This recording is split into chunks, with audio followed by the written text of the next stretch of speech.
The person who feels a sense of entitlement that I'm supposed to receive it or that it is supposed to be given to me, there is no accountability, there is dependency.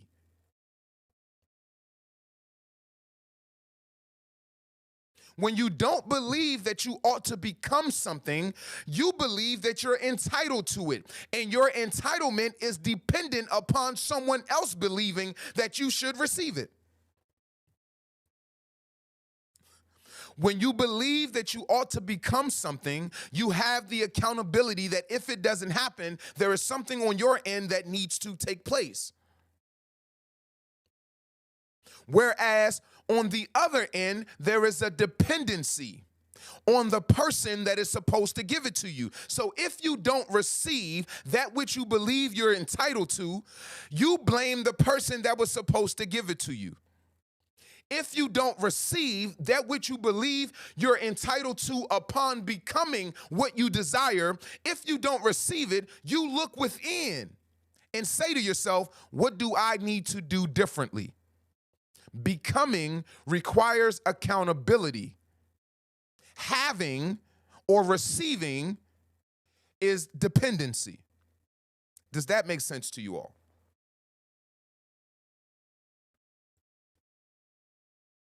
And then we can start cooking here in just a minute. Awesome. Thunder 504, welcome to the conversation. Happy healing to you. Coco Dreams, same to you. Thunder 504, I did not realize you were a coach, so I had an opportunity to be nosy after Friday's session. What I normally do is I go into the live and I see who the highest viewers were, and I make sure that if you sat on this live for 2 hours, I make sure I follow you guys back. So when I went into the live on Friday and I saw who the viewers were, Thunder 504, I realized that I wasn't following you back. So I did hit the follow button, and then I realized your page was private, which meant that you're required to approve that I can follow you, which I was fine with because you did. And then I did go into your page and saw that you're also a coach and saw that you're doing amazing work with health coaching, as well as I saw some life coaching elements. And I just want to shout you out for that. Not sure if whoever's in your area that may need those services, but from what I was able to observe, looks like you're really doing amazing work in whatever your community is. And I just want to send you some encouragement and say continue doing what it is that you are doing. Kara, happy healing to you and welcome to the conversation. You're very welcome, Thunder 504. All right. Here's the other part. Let's look at it from this perspective. Becoming requires action. Becoming requires action. Whereas having requires waiting. Becoming requires action, whereas having requires waiting. What is the difference from this perspective? You understand that if the emphasis is on you to become that which you desire, if the emphasis is on you to become that which you desire, then the emphasis is on you to take the necessary actions so that you can become that. Year of transformation, happy healing to you. Welcome to the conversation. If the emphasis of becoming requires actions, because if you look at it from the other perspective, having requires waiting. If for whatever reason I am not where I desire to be in my life, and I know that I am becoming that which I desire, then if I'm not there, I must keep taking the necessary actions until I get there. Whereas those that have the mindset that I'm supposed to have a thing or someone is supposed to give me a thing, you're constantly in a state of waiting with your hands out. Now, let's transition over here because I know that there's been this underlining tone of this entire conversation about the way we pray. Because when I put emphasis on waiting, I know that instinctively there's some of us who believe that That's what your prayer life is. You pray and then you wait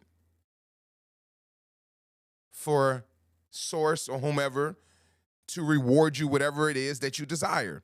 And if it does not happen, you can simply say, source didn't will it. But I want to highlight something real quick.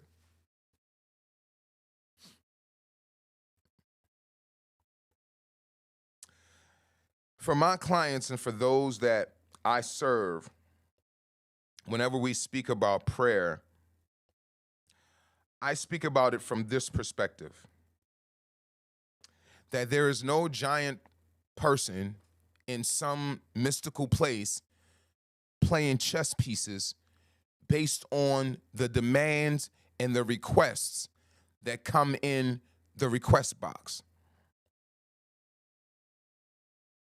There is no giant person in some mystical place that is playing chess pieces with our lives based on the requests that are coming through the request box. That is the perspective that we have been taught in a society that wants us to believe that we're just supposed to stick our hand out. Let me give you all this perspective, and it's a sidebar, but it's very much related to what we're talking about. Here is the exchange that we made for civilization. The exchange that we made for civilization was, we will not go forage and pick our own food. We will not fend for ourselves out in nature. And in return, the people that do the fending for us can feed us whatever they choose. Here's something else that we gave up as a part of accepting civilization. We said that we will not live out in the forests and out in the jungles where it may not be safe anymore, but we want to live in these metropolises and in these cities and in these tall brick buildings that are contrary to nature and contrary to what nature says is cohesive with that system. We chose this, but in exchange, we gave up freedom. We gave up freedom of thought, freedom of expression, and said, we will leave those things behind because those things are unsafe. We'll give up if you give us this. I'll forego freedom. I'll forego the ability to operate freely of myself, of my mind, of how I want to live with my family. I'll forgo all of those things in exchange for what we call civilization. Much larger conversation that we will eventually have, but within that conversation are the elements of those that believe that you are to become a thing and those of us that believe that these things are to be handed and given to us. From this perspective of things that are supposed to be handed and given to us, this is a byproduct of believing in what we call civilization. This is the byproduct of what civilization has conditioned us to think life is, when in fact our natural disposition is not to receive, but to become. Our natural disposition is not to sit and wait for someone else to go pick the apple and then upcharge it and give it to me, but our natural disposition is to do for ourselves. Why is this important?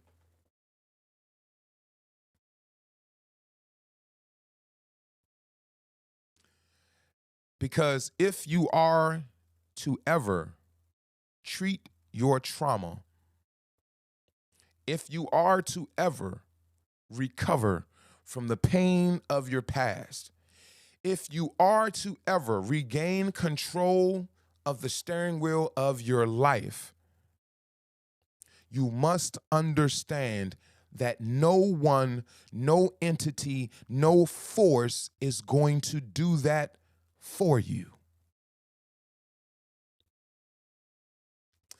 Whatever it is that you think you desire in your life, I want you to understand there's only one path and one process by which you can genuinely get there and then feel fulfilled after getting there.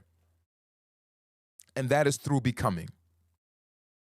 Now, we've talked about becoming versus having. What is the deception of your expectation in that context?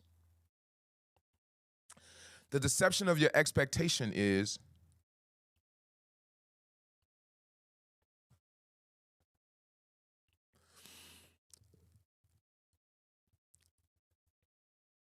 out of,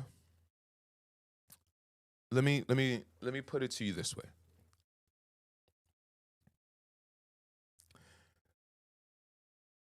With prayer and even manifestation, we believe that we can simply express what we want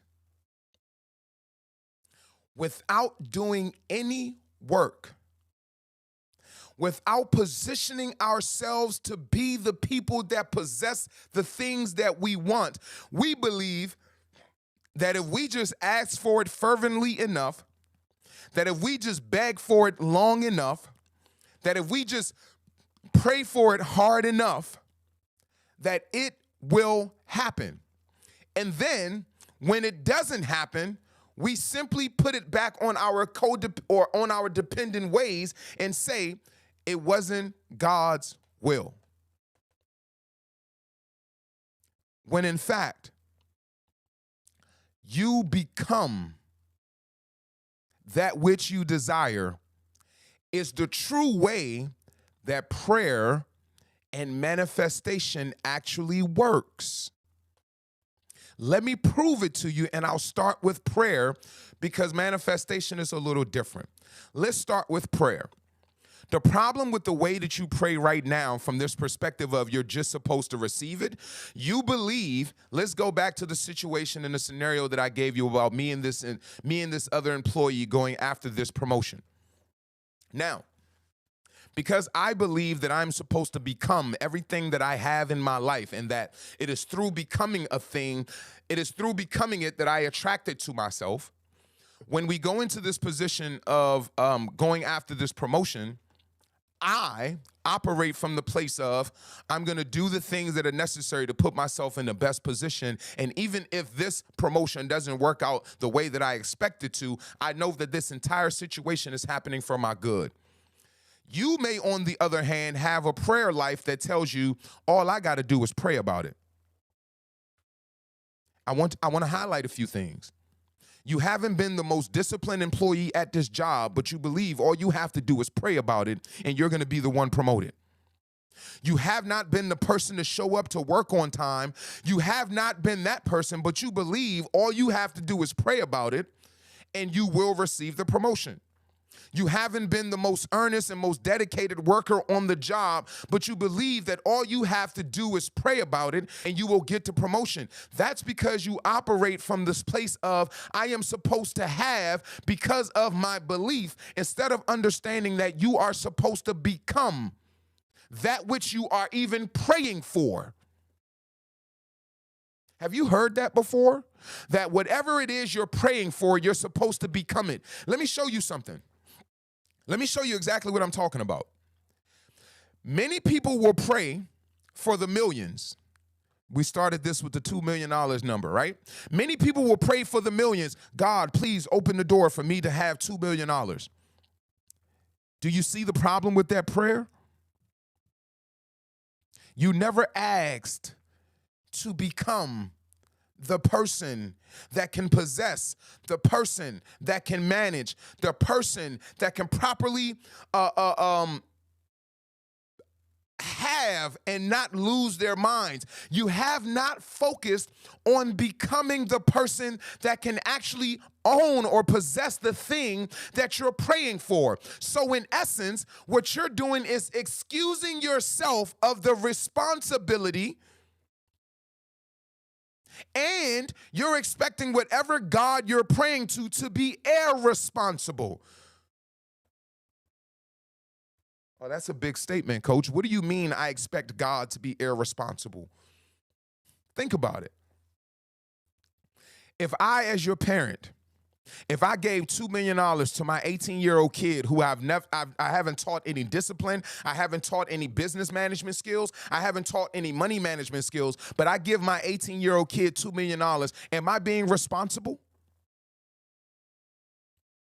Answer that for me, y'all. If I gave my 18-year-old kid who has no business management skills, who has no financial management skills, who has no discipline in his or her life, am I being responsible? So why do you expect God or whoever you pray to give you what you have not developed or become the person to possess? That's because you expect God to be irresponsible. Do you see that?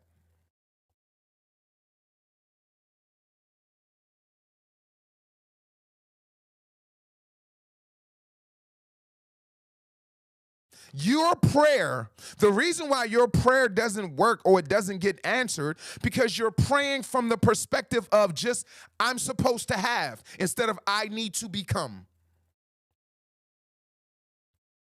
And out of this I'm supposed to have, you end up in a state of expectation. Your expectation has deceived you to believe that you're just supposed to have it because you want it. That is the deception of your expectation.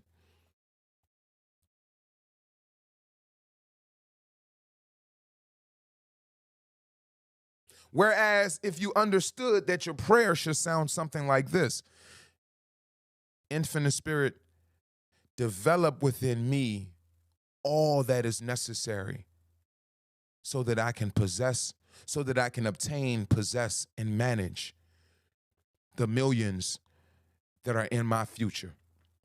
Infinite Spirit, give me the understanding, the discipline that I need so that I can obtain and possess. Y'all don't want to pray like that. I'm going to tell you why we don't want to pray like that. Because that type of a prayer requires you to do something. That type of prayer requires you to change. That type of prayer requires you to look yourself in the mirror and see what it is about you that is hindering you from becoming the thing that you are praying for. It requires action. We don't want that. We don't want to pray like that. We want to show up irresponsible, not disciplined, not having any business management skills, not having any money management skills, and pray for $1 million, and it should fall in our laps.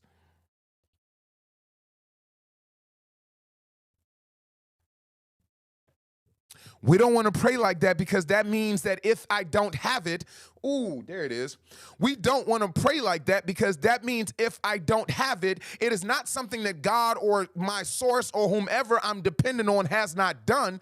But if I don't have it, that means I have not fully evolved where I need to be. So I turn my focus back on me again.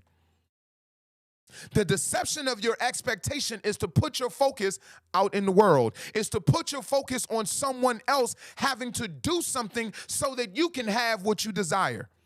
Whereas the truth of the matter is, your focus ought not to be on expecting something, but only on expecting you to be exactly what it is that you desire. You must become that which you desire. Desire to become the thing. Let me say it this way. Desire to become the person that possesses the thing you want. Pray to become the person that possesses the thing you want. Manifest becoming the person that possesses the thing you want.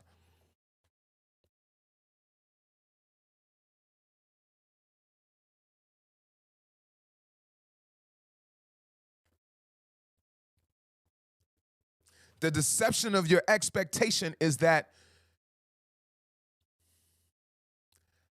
I'm going to receive it without becoming the person that possesses it.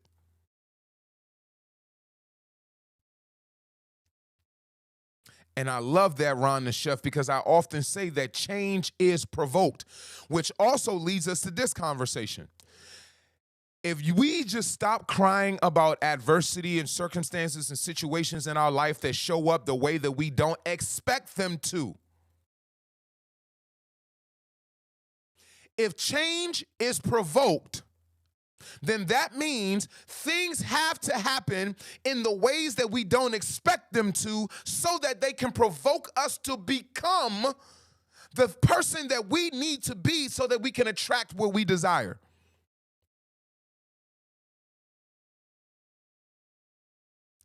I hate to say this to you. I hate to say this to you, but it is probably going to be one of the most freeing things that you're going to hear if you accept it. Your pain is a part of your purpose. The problem is why you keep repeating the pain, because you haven't changed. We say that change is provoked. Change is provoked a lot of times by pain. The pain is supposed to provoke the change in you. You want your circumstances to change so bad. You pray and pray and pray for your circumstances to change every single day. And what I'm trying to wake you up from, friend, is stop praying for the circumstances to change and start praying for you to change. Your expectation is for the circumstances to change. That's the deception. Your expectation is for something out here to change. That's the deception. That is not how you possess the life that you desire, by expecting things out here to change. In order to possess the life that you desire, you must focus your attention solely on you becoming somebody different than you were in that circumstance. Do you see that? Your circumstances don't change until you become somebody different than the person that's in the circumstance.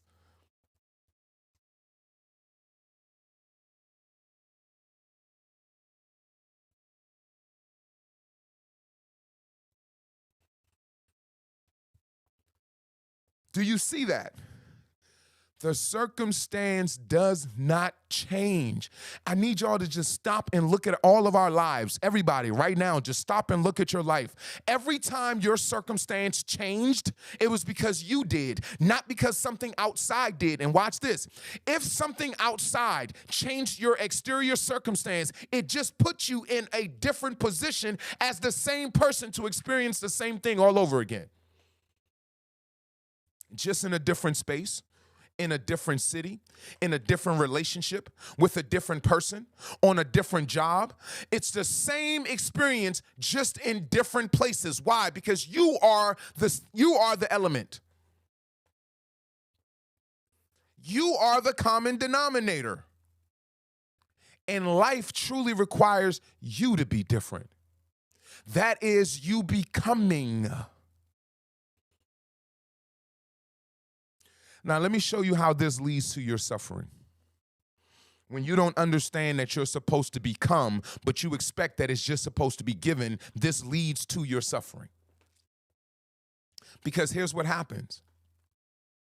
When you don't understand that the reason life is not changing, the reason your circumstances are not changing is because you are not changing, but your expectation is that life is supposed to change. Listen to that carefully. Your circumstances are not changing. The situation in your life is not changing. The people in your life are not changing, but you've been praying fervently for everything, for people, circumstances, and things to change, but they're not changing. Where does that leave you?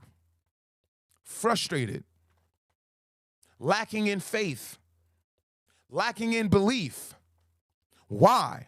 Because your expectation of things being different based on your desires is driving you. So when things don't change and they don't meet your expectation, what do? I feel bad. I feel down. Jimmy, it's because I love you.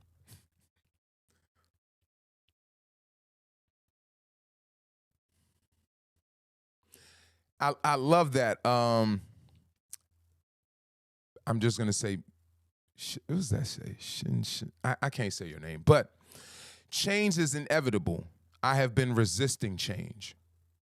Change is absolutely inevitable, but Shan, got it. Change is absolutely inevitable, Shan, But the one thing that we don't focus our attention on, the change is us. The change is you. And what does that change require? Discipline, accountability, dedication. That change, and I'm going to talk about manifestation here in a minute because it's very much related. That change is required, but that change is also means what? You hold the key. When you transition from dependency upon the exterior world and you recognize that it's on me the whole time, yes, that does add a weight of accountability to your life that you may not have experienced before. I'm gonna acknowledge that and concede to that. That can add a weight of pressure to your life that you were not carrying before. I'm going to concede to both of those things. But I want you to know the only reason you now have a little bit of pressure and you do have this weight on your back is because you now hold the key. See, when you didn't have the pressure, it's because it wasn't on you.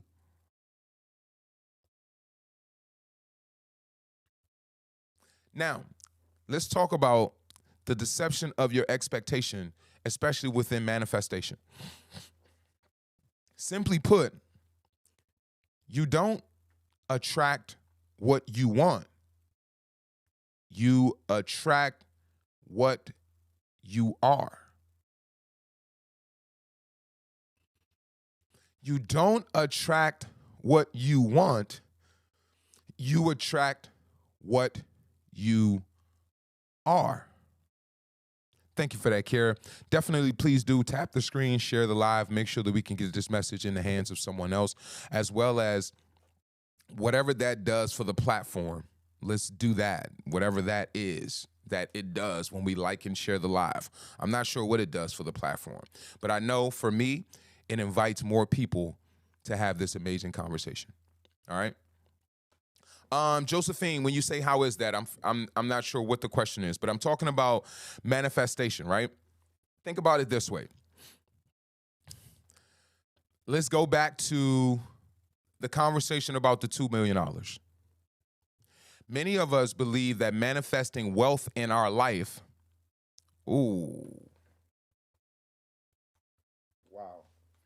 many of us believe that having wealth in our life is opening some portal that money falls out of.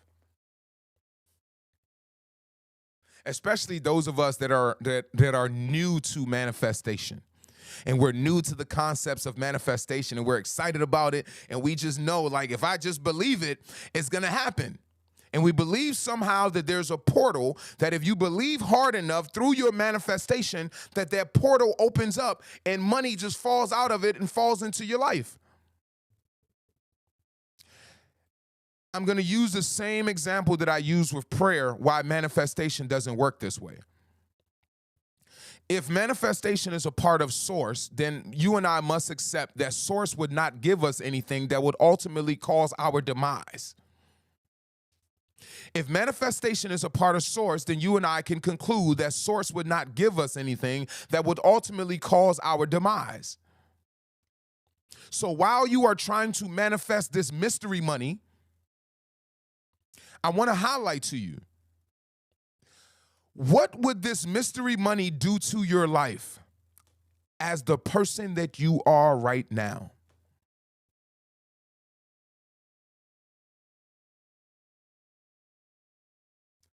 Look, all of us just got to thinking, ooh, I could do this, I could do this, I could do this. Notice how your immediate thoughts was how you were going to spend that money. And then I want you to understand that's why you're not a millionaire. If you had gone through the process of becoming a millionaire, you would realize that your immediate thoughts is how to make that money make money. That's the difference. That small miniature example is exactly the difference in why you become the thing that you desire and why you become that which you attract to yourself. Because in the process of becoming, there is an internal change that creates the person that actually possesses those things. That's just naturally. Let me give you all another analogy to see this from. You know how, and many of us have not been in this position, but you've experienced it in different scenarios close to this. Imagine that the CEO took him 40 years to build this company. His 20-year-old son just graduated college, has never managed a group of people ever in his life, and they make him the general manager of the company.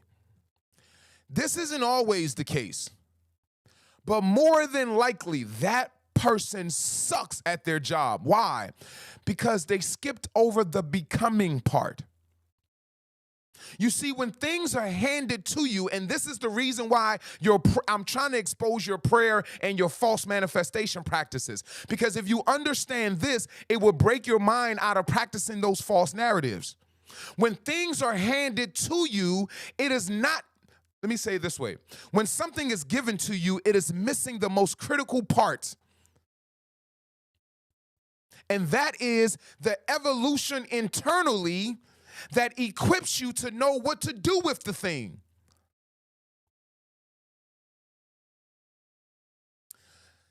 Let me try another example. I want you to think of basic training. What do you think basic training is for the military? I have several soldiers, several airmen, several naval, what are they called? Air Force Airmen. What are they called in the Navy? Naval, not shipmen. What are they called? Cadets? Seamen? Come on, Lady T. Why'd you bait me into that? Anyway. All right, so I have several of those in my family. My brother, my sister, my nephew, my sister's husband. Anyway, back to basic training. What do you think don't laugh at me, you all. What do you think basic training is? Basic training is the becoming of a soldier. Why is basic training so important though? Watch. Whenever we see movies about basic training, I want you to understand that this excessive yelling and screaming and hooping and hollering that the sergeants or whoever is doing, there is a psychological reason for this. Please understand the importance of becoming. There is a psychological reason for this. The psychological reason is this. When you get in war,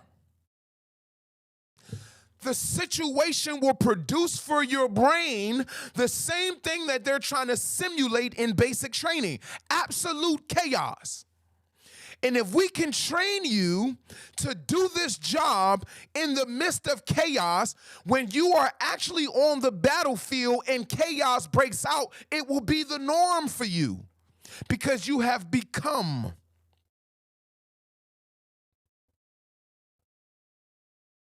Some of us want the biggest guns without any basic training. Some of us want to fly the most expensive jets that the military has, and we've had no basic training.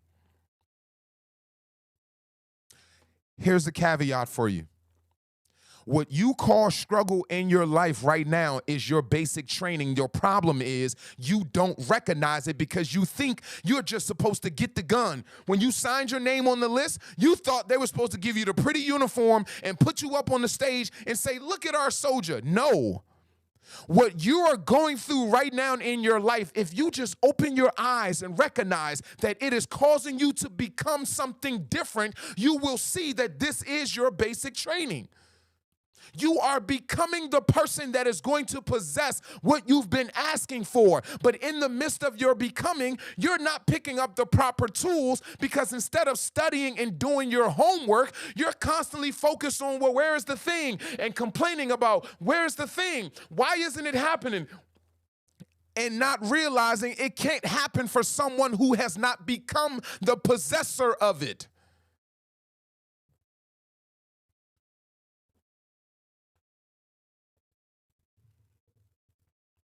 Stop praying for stuff and start praying to become somebody. Oh. Stop praying for stuff and start praying to become something. Stop trying to manifest stuff and start manifesting and visualizing you as the person who is the possessor of those things. See, because here's what happens also in the process of becoming. Becoming cleans out the garbage. Becoming cleans out the garbage. How so, coach? Let me give you all a good example for anyone that has actually been on this healing journey and self-help journey for quite some time. You will know that the things that you desired out of your life, when you became the person you needed to be, you no longer desired those things. The things that you desired at one point in your life, when you became somebody different, you no longer desired those things. The process of becoming is so important, because becoming cleanses out all of your frivolous desires that are going to ruin the $2 million. See, right now, as you pray for the $2 million, as you expect the $2 million, you got foolish desires in your life that are going to ruin that money and ultimately ruin you. But in the process of you becoming a millionaire, you must learn discipline, so you flush out all of those foolish desires. You must learn time management, so you flush out laziness. You must learn accountability, so you flush out the lack of responsibility. You must learn how to manage not only yourself, but manage the people around you, so you flush out rudeness. The process of becoming is preparing you. That's why when you pray for the thing without going through a preparation, it is not coming.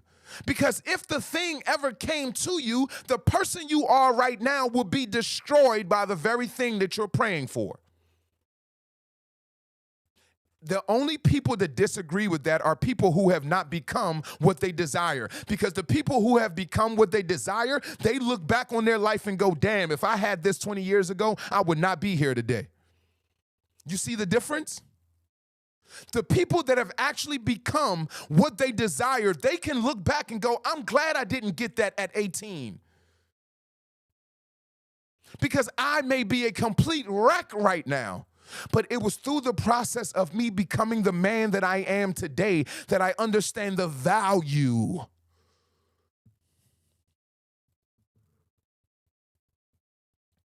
Your expectation that things are just supposed to be handed to you is causing you so much pain. But not only the pain, but it's causing you to be stuck.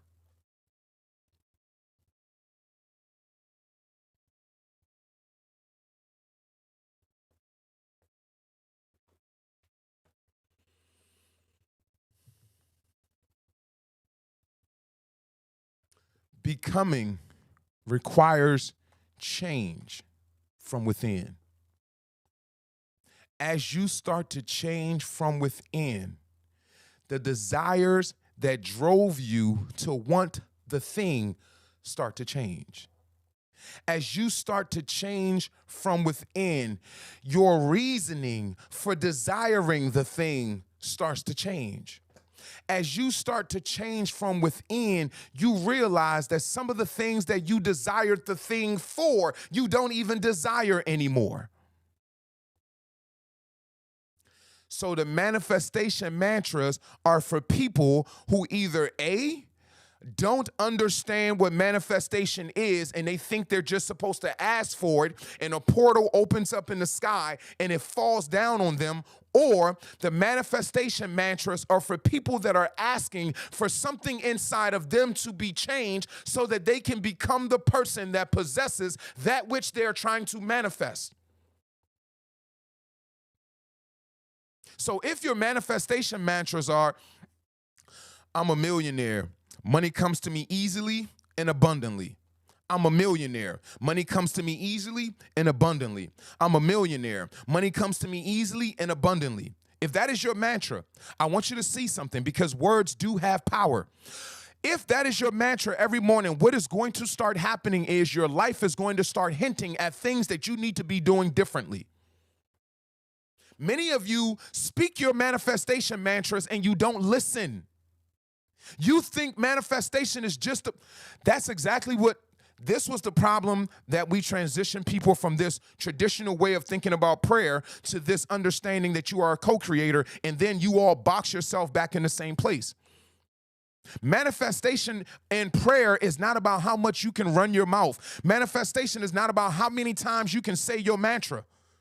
Cool. Let me break that out for somebody. Manifestation is not about how consistent you are about saying your affirmations. It's not about how many times you say your affirmations. That has nothing to do with manifestation if those affirmations are not causing an internal change inside of you.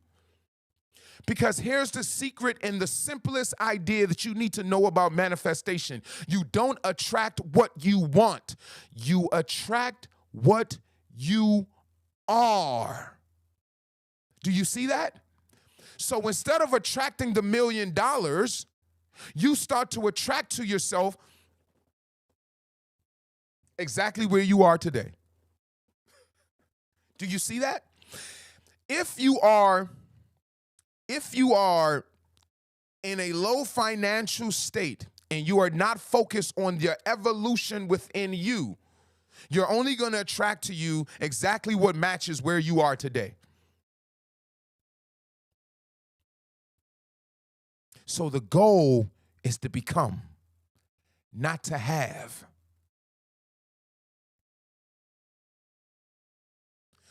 I want you to become a doctor, not just to have a doctorate. What's the difference between a doctor that can actually hold a scalpel and a doctor that had a, what do they call those when they do the graduations, and presidents get these at universities all the time. They've never studied at these universities. They've never actually done any of the courses, but an honorary degree. That's the difference. See, they both have doctor in their name. They both have a degree. The difference is one of them became a doctor through the process. The other one was given their degree. So one person can actually hold a scalpel and save someone's life. The other person just has a title. But they're both doctors.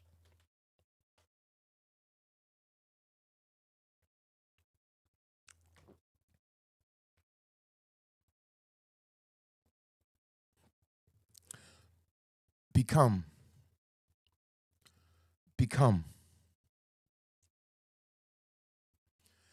Let's make it a little bit simpler. I want love in my life, coach. I just want people around me to love me genuinely. Become the type of person that loves everyone in your life genuinely. I want peace in my life, coach.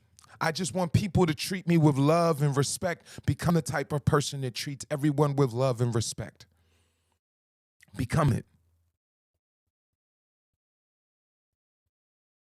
Become it. That is the difference. Take your entire focus off of what you are asking for and put your entire focus on what you need to become. I promise you, the easiest way to understand this process, everything that you desire, when you become that person, it comes to you easily. You're actually doing it the hard way, in the way that is not going to work, by trying to have it before you become it. Because now you're setting yourself up for the deception of your expectation. When you're trying to have something before you become it, you're deceived by your own expectation. Because here's what your expectation starts to tell you. Your expectation will start to shape and morph the reality in front of you to fit the narrative that your brain is telling you why it's not happening, why you haven't achieved it, why you haven't received it, why is this, why is that. Now your expectation starts to create a narrative to try to justify why it's not happening for you. And oftentimes that narrative is negative.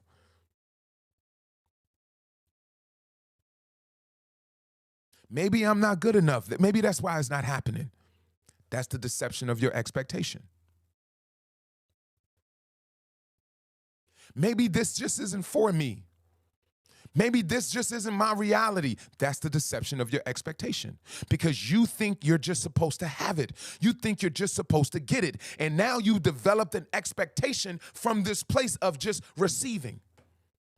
So now your expectation is now creating a narrative to justify to you why it's not happening. That's the deception of your expectation. And many of you have been living that lie for far too long.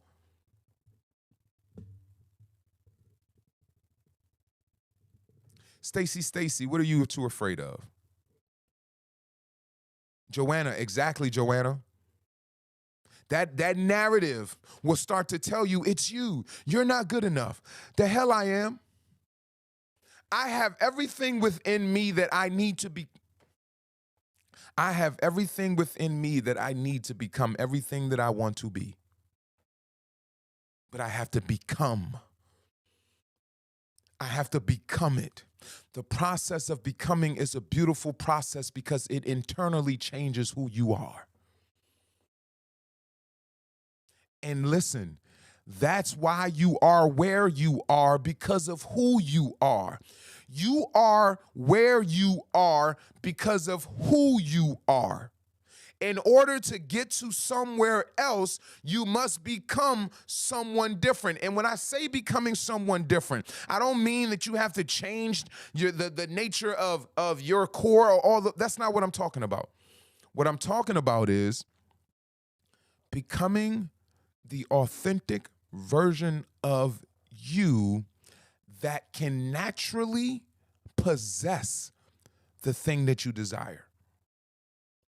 I don't have to pretend. That's where pretending comes from. When you don't become, you must pretend. That's where the manager who never had to work his way up through being a regular employee, being a part-time employee, being a supervisor, being an assistant manager, all of those processes teaches you something. It adds to you value so that when you are the manager, you have the level of experience that allows you to deal with everyone. But when you haven't gone through the becoming stages, you are only wearing a title, and that is not authentically who you are. Allow yourself to become everything that you desire. There's nothing more beautiful than focusing on your internal change as a means of obtaining your external goals. There's nothing more powerful than focusing on your internal being to put you in a position to live the external life that you desire. How? Great question, Stacy. Great question. The first thing that we have to recognize is, who are you today? And when I say that, simply put, what I'm asking you is for you to do a true self-reflection. Because all of this is rooted in your light work, or what we call shadow work. Brenda Talk Business, happy healing to you. Now, if the question is, how do you do your light work or how do you do shadow work? I'll advise you here. Here's a process of becoming. Not only on this page, but if you go to my YouTube, there's about 70 to 80 videos all of those videos, no matter what I am talking about, there is an element of doing your own internal work. I actually spent the last 3 months breaking down and building an entire platform on treating trauma, which brings us to this part of the conversation. One of the things that I've learned to do, and I see this more and more now in all of the elements of my work, and I'm going to allow that focus to be what we focus on, is treating trauma. Treating trauma. Why? Because no matter where we are from, no matter what walks of life we've experienced, I know clients that've got two wealthy parents, two amazing parents, two people that never cursed at them, two people that never abused them, two people that believed and supported every dream that they ever had, and they too have trauma.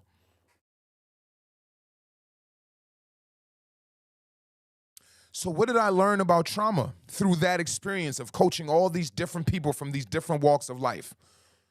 Trauma is not only common,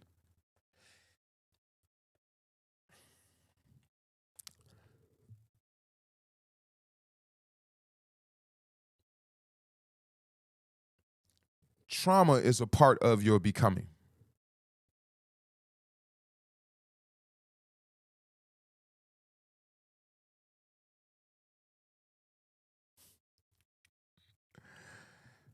Shan, right? Yes, Shan. It's a part of your becoming. It's a tool that is used for your elevation, for your evolution. It is a part of life. It is the thing that drives us to become.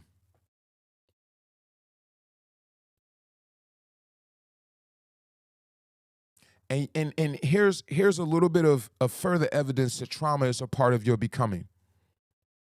For those of us that never process that trauma, we never become anything different than the person that experienced that trauma. Let me say that a little more clearer. For those of us that never process that trauma to see what is in it that we can utilize for our becoming, we never become anyone different. We become, here's the word that I use, and this was a part of entire teaching. You become arrested in the state of your development. You become arrested in the state of your development.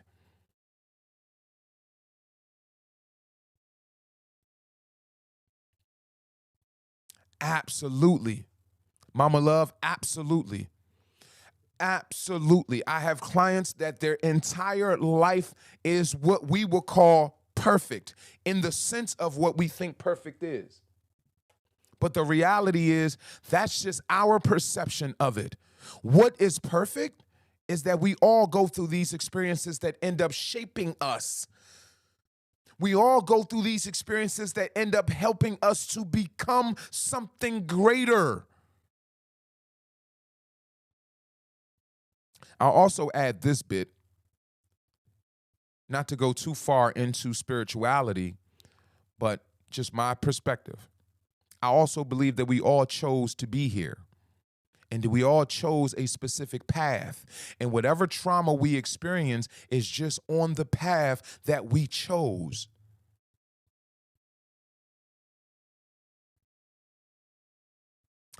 I want to end here, and I want to give you all this.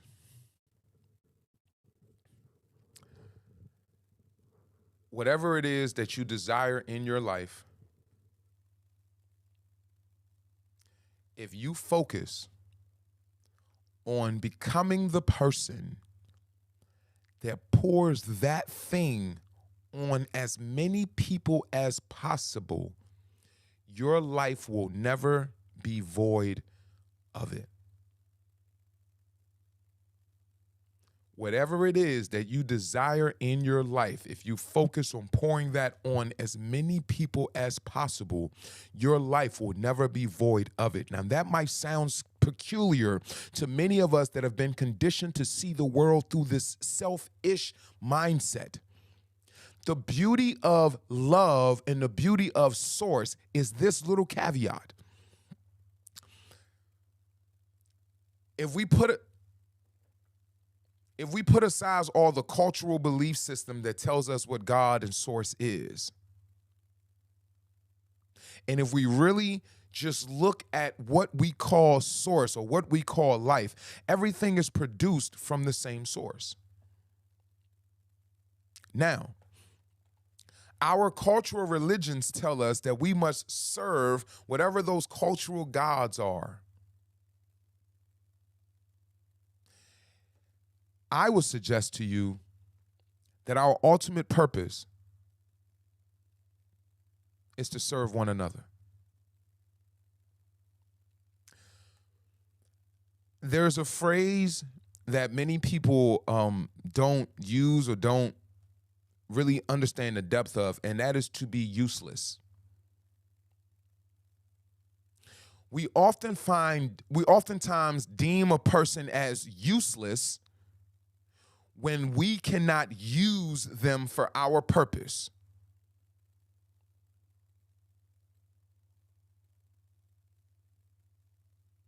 To be useless is not that a specific person can't use you for their purpose.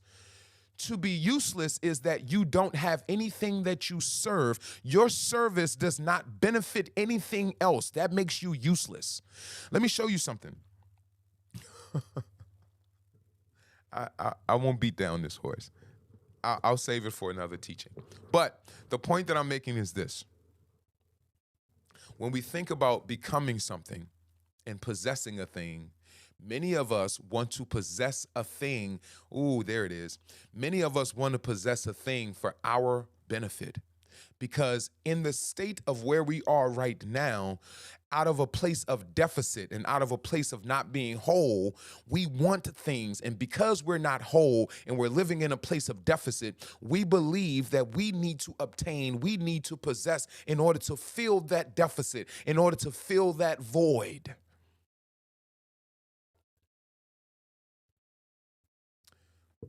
The process of becoming says, or what the process of becoming does for you, as it changes the elements that make up what you are today, and as you are becoming the person that can possess and own the things that you desire, that process will teach you your greatest asset to this world is not what you can possess for yourself.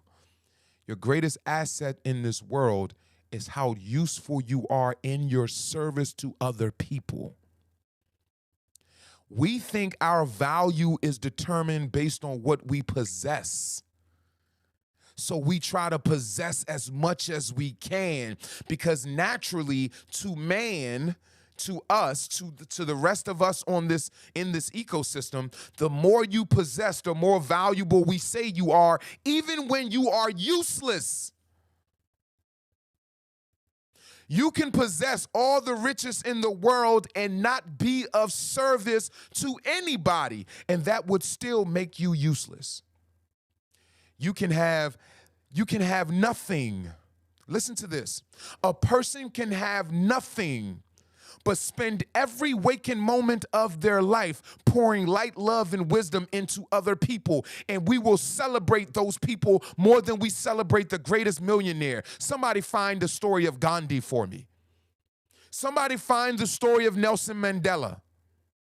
Tell me how these people that didn't possess earthly possessions or didn't celebrate or didn't highlight or didn't chase earthly possessions, how did they become so critical to our existence? Because they understood your value is dependent upon your service to other people, not in what you can possess. And if you are seeking possession just so you can feel a sense of value to yourself, you're going to end up in the same cycle of disappointment that you were in before you possessed those things.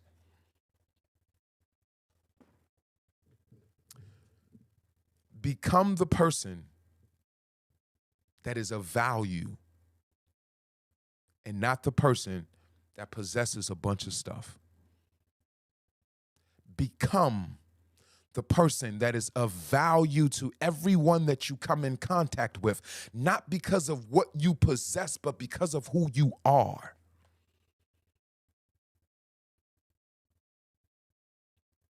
Simply put, as Mama Love said it, be the change you want to see.